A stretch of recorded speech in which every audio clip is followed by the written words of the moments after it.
Bismillahirrahmanirrahim. Assalamualaikum warahmatullahi wabarakatuh. Alhamdulillah, hari ini kita dapat bertemu kembali pada tema 2, selalu menghemat energi, subtema 1, berbagai sumber energi. Mudah-mudahan hari ini kita selalu dalam keadaan sehat walafiat dan dalam keadaan lindungan Allah Subhanahu wa taala. Sebelum kita mulai pembelajaran, mari terlebih dahulu kita membaca basmalah.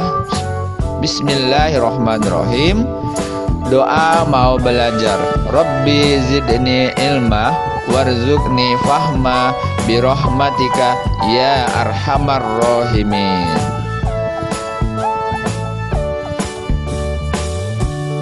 Di kelas 3 kita pernah mempelajari energi dan sumber energi, sumber daya alam, hak dan kewajiban. Sekarang kita kembali mempelajari energi dan sumber energi, sumber daya alam, hak dan kewajiban. Mari kita lanjutkan pembahasan pembelajaran tema 2, subtema 1, pembelajaran 1 sampai 3. Mari kita simak dan baca cerita tentang matahari, sumber energi yang tak tergantikan. Matahari merupakan salah satu sumber energi yang dapat diperoleh manusia secara gratis.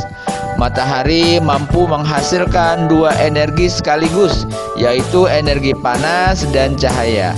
Sebagai sumber energi panas, matahari menghangatkan bumi dan tidak membiarkan menjadi beku. Sedangkan sebagai sumber cahaya, matahari menerangi sebagian wilayah bumi yang mendapat sinarnya. Matahari mempunyai banyak manfaat bagi makhluk hidup. Bagi tumbuhan, sinar matahari dibutuhkan dalam proses fotosintesis yang akan mempengaruhi pertumbuhannya. Bagi hewan dan manusia, sinar matahari menghasilkan vitamin D, bermanfaat untuk kesehatan tulang. Panas yang dihasilkan matahari bermanfaat bagi proses penguapan. Hal ini terlihat pada proses evaporasi dan transparansi yang terdapat dalam daur air.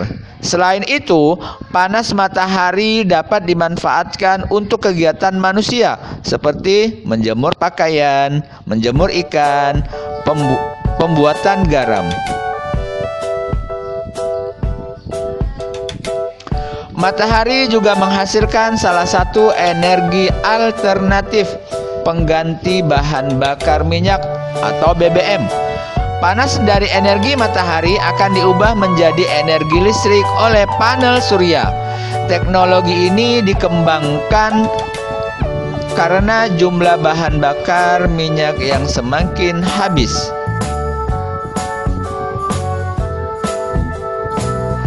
Untuk pertanyaan di halaman 3, nanti kalian jawab sendiri dengan bantuan orang tua, kakak, abang, atau yang lainnya yang bisa mengajari kalian.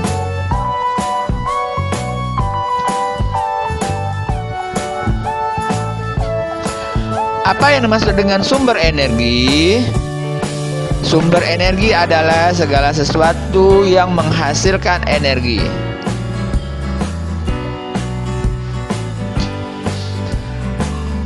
Mari kita jawab pertanyaan di bawah ini dengan cara menghubungkan garis pada gambar di bawah ini.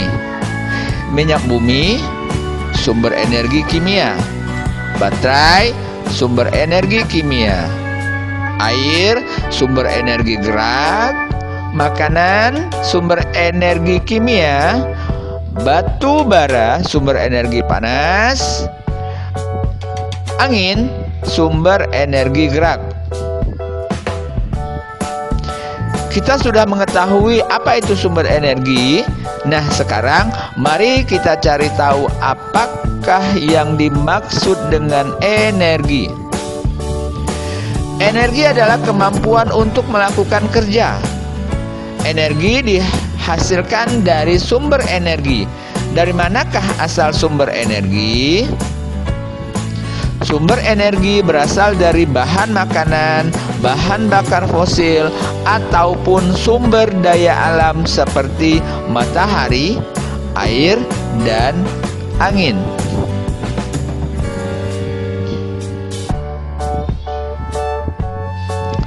Mari kita jawab pertanyaan dari dua gambar berikut.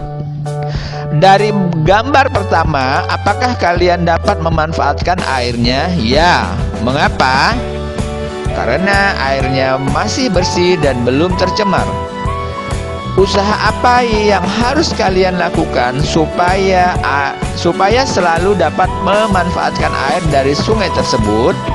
Menjaga kebersihan sungai dengan cara tidak membuang sampah ke sungai. Dari gambar nomor 2, apakah kalian dapat memanfaatkan airnya? Tidak. Mengapa? Karena sungai sudah tercemar dan airnya banyak kuman atau penyakit. Usaha apa yang harus kalian lakukan supaya air sungai tersebut dapat dipakai? Membersihkan kembali air sungai tersebut dengan cara bekerja sama.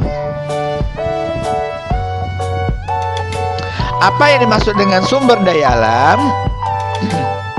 Sumber daya alam atau yang biasa disingkat dengan SDA adalah segala sesuatu yang berasal dari alam yang dapat digunakan untuk memenuhi kebutuhan hidup manusia. Sumber daya alam terbagi menjadi dua. Sumber daya alam yang dapat diperbarui, contohnya padi, air, angin, dan lain-lain. Sumber daya alam yang tidak dapat diperbarui, contohnya minyak bumi, batu bara, emas, dan lain-lain. Apakah itu kewajiban? Kewajiban adalah sesuatu yang harus kita lakukan. Apakah itu hak?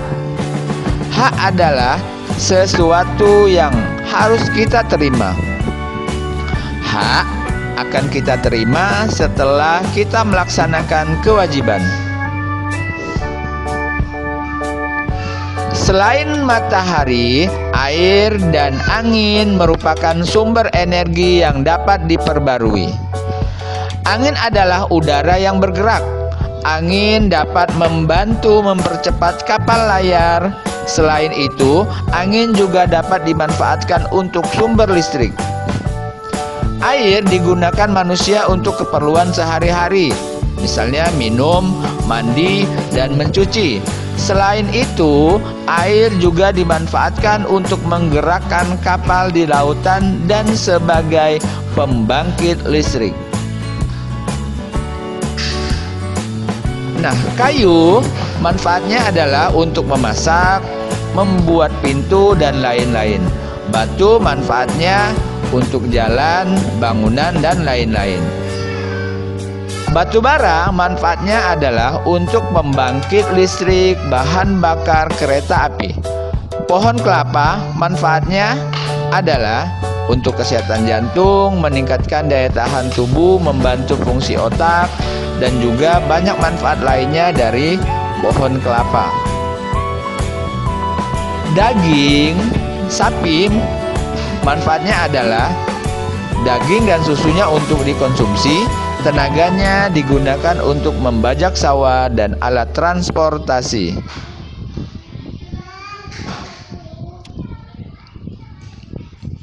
Selanjutnya, mari kita bahas hubungan materi pelajaran kita dengan Al-Quran dan hadis. Dalam surah Al-Furqan ayat 48 sampai 49, Allah Subhanahu wa taala berfirman, Dialah yang menciptakan angin sebagai pembawa kabar gembira sebelum kedatangan rahmatnya, hujan. Dan Kami turunkan dari langit air yang sangat bersih, agar dengan air itu kami menghidupkan negeri yang mati atau tandus dan memberi minum kepada sebagian apa yang telah kami ciptakan berupa hewan-hewan ternak dan manusia yang banyak. Dari ayat di atas dijelaskan bahwa Allah memberikan karunia kepada manusia berupa angin, air yang wajib kita syukuri. Hanya dengan kekuasaan Allah saja keduanya akan memberi manfaat. Namun jika manusia lalai, maka karunia itu akan mendatangkan musibah. Jadi perbanyaklah bersyukur atas nikmat yang Allah berikan. Sudahkah kita bersyukur pada hari ini? Jika sudah, alhamdulillah. Jika belum, mari kita mulai bersyukur atas apa yang Allah berikan kepada kita pada hari ini.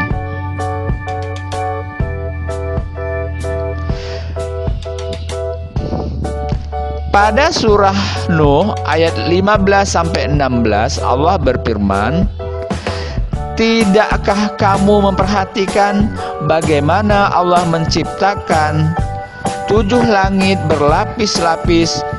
Di sana Allah menciptakan bulan yang bercahaya dan menjadikan matahari sebagai pelita yang cemerlang."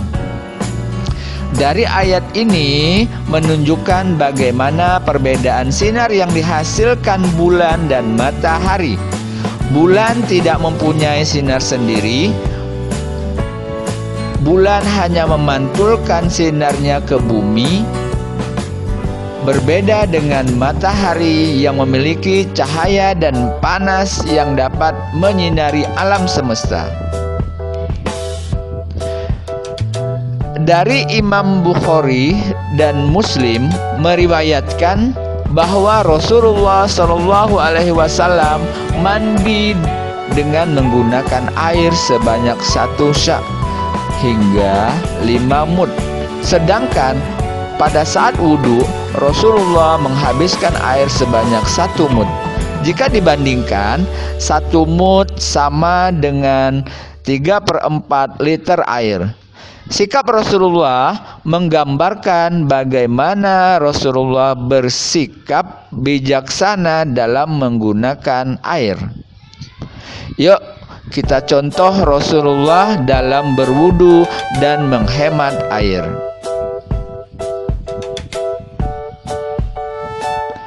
Sampai di sini dulu materi pembelajaran tema 2, subtema 1, pembelajaran 1 sampai 3. Insya Allah kita akan bertemu kembali pada pembelajaran berikutnya. Mari kita tutup pembelajaran dengan membaca hamdalah, alhamdulillahirabbil alamin, dan doa penutup majelis. Subhanakallahumma wa bihamdika asyhadu an la ilaha illa anta astaghfiruka wa atubu ilaik. Ustaz akhiri, assalamualaikum warahmatullahi wabarakatuh.